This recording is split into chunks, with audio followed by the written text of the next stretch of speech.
넷플릭스의 한국 오리지널 드라마 오징어 게임이 세계적으로 돌풍을 일으키고 있습니다. 그런데 이런 세계적인 인기몰이를 마냥 당길 수만은 없습니다. 다큐멘터리 영화 부역자들을 연출한 최공재 감독과 칼럼니스트 황선우 작가를 만나 관련 이야기를 들어봤습니다. 오징어 게임은 456억 원의 상금을 차지하기 위해 참가자들이 목숨을 걸고 벌이는 서바이벌 게임을 그린 넷플릭스 드라마입니다.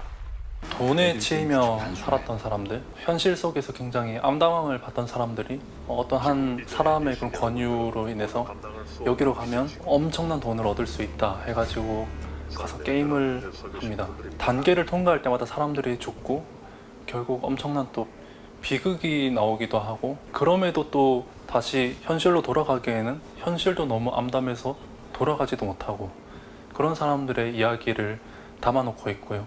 드라마 후반으로 갈수록 시청자들은 돈 많은 사람들이 벌인 놀이였다는 사실을 알게 됩니다. 나중에 게임을 알고 봤더니 돈이 많아서 너무 할 게 없는 사람들이 또 다른 재미를 찾기 위해서 그 게임을 했던 거라고 하면서 이제 그 다음을 또 예고하고 있고, 어쨌든 이것이 이제 그 넷플릭스 상에서 전 세계 1위를 찍었던 거라서 속편과 3편까지도 이제 제작에 들어간다는 말이 있을 정도로 엄청난 대박을 쳤던 그런 미니 시리즈죠. 예. 주요 외신들은 드라마 오징어 게임의 기발한 아이디어에 호평했습니다. 게임을 통해 어두운 현실을 적나라하게 보여줬다는 건데요. 다큐멘터리 영화 부역자들을 연출한 최공재 감독은 한국적 특성에서 드라마의 성공 요인을 찾을 수 있다고 말했습니다. 서바이벌 게임이라는 익숙한 장르, 자본주의라는 보편적 주제, 여기에 구슬치기, 술래잡기, 달고나 등 지극히 한국적인 소재가 매력적으로 다가왔다는 평가입니다. 마지막에 오일남이라는 그 자본가가 하는 말이 굉장히 기억에 많이 남는다는 얘기를 합니다. 그러니까 너무 가진 자와 전혀 가지지 못한 자의 공통점은 삶이 재미가 없다는 거예요. 너무 가진 자는 할 거 다 해봤기 때문에 이제 더 이상 재미를 못 찾는 거고, 삶의 재미를. 가진 게 없는 자는 너무 가진 게 없기 때문에 뭘 할 수가 없기 때문에 삶의 재미가 없는 거죠. 이번에 오징어 게임 같은 경우는 너무 리얼한 현실 속 이야기를 다루고 있는 부분이에요. 오징어 게임은 굉장히 글로벌 컨텐츠화의 형식을 띄었지만 그 내용은 너무나 한국적인 겁니다. 해외에서도 이게 더 먹혔다는 것은 너무나 한국적인 컨텐츠, 내용들이었기 때문에 먹혔다라고 봐요. 우리 한국 문화적 유전자인 밈이 전 세계적으로 퍼져나간, 그러니까 저는 이것이 첫 번째 시동이라고 봅니다. 최 감독은 오징어 게임의 흥행으로 중국 자본에 의존했던 한국 내 영화 시장에 많은 변화가 있을 것으로 내다봤습니다. 한국의 문화 시장은 중국 자본이 완벽하게 지배를 하고 있거든요. 중국 자본으로만 돌아간다고 봐도 무방한 거죠, 이제. 근데 이제 넷플릭스라든가 디즈니라든가 새로운 루트가 생겨서 그쪽으로 가면 작품을 잘 만들 수 있는 제작진이나 스태프들한테 더 많은 투자가 진행이 되면서 이제는 굉장히 다양한 이야기들이나 우리가 지금까지 드라마나 한국 영화에서 보지 못했던 굉장히 새로운 것들을 만날 거다. 그러면 이 맘모스와 싸울 수 있는 새로운 맘모스의 등장해서 굉장히 한국한테는 그나마 다행인 상태다. 한국의 미래는 굉장히 좀 밝은 편이다라는 게 이 오징어 게임은 증명을 했다라고 봅니다. 글로벌 OTT 업계가 앞다퉈 한국 시장에 눈독을 들이고 있습니다. 넷플릭스가 올 초에 한국 콘텐츠에 전폭적으로 투자한다면서 밝힌 투자 금액이 무려 5,500억 원입니다. 겨울왕국, 어벤져스 등 막강한 콘텐츠를 내세운 디즈니의 OTT 서비스가 오는 11월 우리나라에 상륙합니다. 그리고 아마존 프라임이나 HBO 맥스, 애플 TV까지 국내에 들어올 가능성이 큽니다. 최 감독은 글로벌 OTT 업체들의 투자로 다양한 콘텐츠들이 제작될 것이라고 전망했습니다. 한국의 공중파 방송들 다 막장 드라마잖아요. 얼마 전에 하우스 그게 이야기입니까? 이젠 동성애자까지도 이제 그게 막장으로 들어가고 있고 가지고, 근데 이거 갖고는 이제 자기들이 망한다는 걸 알기 때문에 변화할 수밖에 없는 거고, 보는 관객들의 수준은 분명히 엄청나게 급속도로 빨리 올라가는 거죠. 글로벌 컨텐츠로 가다 보니까 대중들한테는 엄청나게 좋은 기회가 될 거다. 그런 변화의 시점을 오징어 게임이 제공해 줄 수 있을 거다라고 저는 보는 거죠. 하지만 드라마의 폭력적인 내용에 대한 우려도 제기됐습니다. 게임에 진 사람을 총살하고 돈을 위해 살인을 벌이는 등 잔혹하다는 건데요. 칼럼니스트 황선우 작가는 가치 판단을 제대로 할 수 없는 청소년이나 어린이들에게 드라마가 끼칠 영향에 대해 우려했습니다. 폭력적인 설정으로 청소년 관람 불가 판정을 받았지만 마음만 먹으면 인터넷에서 쉽게 영상을 볼 수 있다는 겁니다. 19금이라고 해도 사실 유튜브에 이렇게 다 또 퍼져 있는 게 또 현실이고 또 청소년들이 분명히 또 많이 보고 있는 것도 사실입니다. 그리고 그 청소년들을 바로 잡아줄 수 있는 그런 가정이 있고 부모가 있다면 또 문제가 되지 않을 수가 있겠는데 바로 잡아줄 수 있는 가정이 이렇게 혹시 없다면 바로 그렇게 가지 못할 수가 있는 거거든요.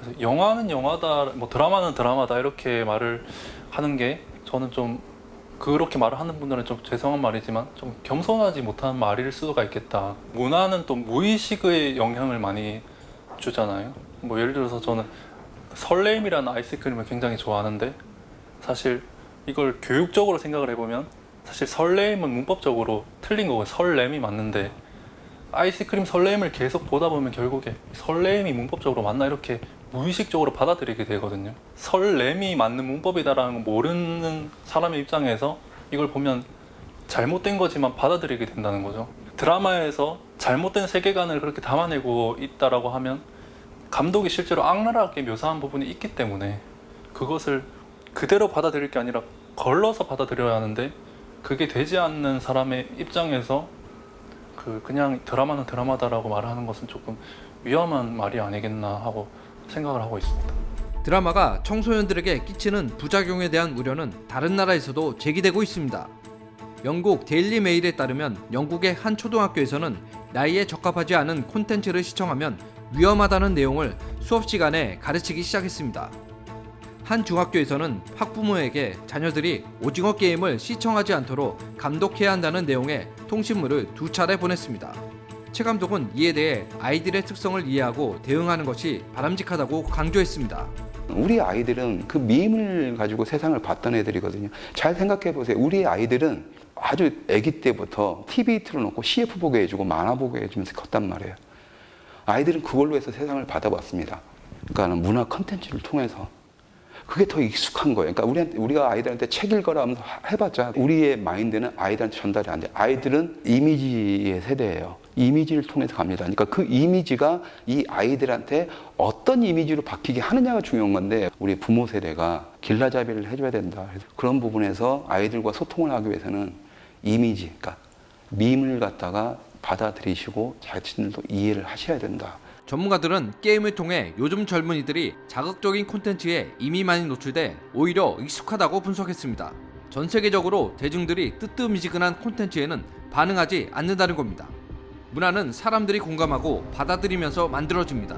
자연히 시간이 지나면서 조금씩 변하기도 합니다. 하지만 황 작가는 요즘 트렌드에 무조건 따라가기보다 선을 일깨워주는 콘텐츠를 만들기 위한 노력이 필요하다고 강조했습니다. 전 자본주의라는 체제를 저는 지지를 하는 사람이거든요. 근데 자본주의 그 자체를 내가 그럼 추종하고 자본주의 그 자체가 선이라고 보는 사람이 있냐라고 하면 저는 그건 아닙니다. 자본주의를 지지하는 이유는 자본주의 그 자체가 선이라서가 아니고 자본주의 체제 하에서만 선을 행할 자유가 있기 때문이라고 저는 보거든요. 그래서 정말 바른 세계관을 가진 리더가 한 명이라도 나오면 또 이제 바른 세계관을 가지고 있는 그런 사람이 교육을 통해서 잘 성장이 되면 그 사람들이 이제 문화를 퍼뜨릴 수 있는 거라고 저는 보거든요. 콘텐츠를 퍼뜨릴 그런 뭐 영화 감독이라든지 그런 사람들의 경우에는 정말 많은 연구를 해서 정말 선한 코드를 많이 넣고 살아가는 중에 무의식적으로 선하게 살아갈 수 있게 해주는 그런 콘텐츠가 전 분명히 지금까지도 있어 왔다고 생각을 하고 앞으로 더 연구하면 더 많이 나올 거라고 생각을 합니다. 저는 어쨌든 글을 쓰고 또 비평을 하고 그런 칼럼을 또 쓰는 사람의 입장에서는 어떻게 보면 전 중간자에 있습니다. 드라마 오징어 게임 같은 경우도 이제 뭐 여러 가지가 있지만 자본주의를 비판하는 그런 논리도 분명히 있는데 이렇게 올 때 그냥 가버리면 뭐 받아들이는 입장에서 자본주의는 그냥 나쁜 거구나 이런 식으로 받아들일 텐데 제가 중간자에서 이렇게 꺾어주는 거죠. 이거는 좀 잘못 묘사했다. 이거 좀 악랄하게 묘사한 거다. 이 드라마에서는 돈을 삶의 어떤 엄청난 최고의 목적인 것처럼 말을 하지만 돈은 우리가 사랑할 게 아니고 사용해야 하는 거다. 그래서 돈을 사랑하면 결국 오일남 할아버지처럼 되거나 아니면 열등감 혹은 우월감에 빠지고 그런 사람이 되는데 실제로 이렇지 않고 우리가 살아갈 때는 이렇게 살면 안 되고 이렇게 살아야 한다. 그런 것들을 좀 꺾어주기도 하고 사실 대한민국의 영화나 드라마들이 좀 안타까운 게 역사를 다룰 때 왜곡을 굉장히 많이 하거든요. 그게. 미국 같은 경우는 이제 물론 성향은 다를 수 있지만 그 팩트는 왜곡을 하진 않거든요. 팩트 안에서 이렇게 해석이 다른 건데 대한민국은 팩트가 일단 다르게 나와버리니까 팩트를 바로 잡아주는 것도 어떻게 보면 이런 글을 쓰고 비평하는 사람들이 해야 할 일이고 대한민국에선 유독 NTD 뉴스였습니다.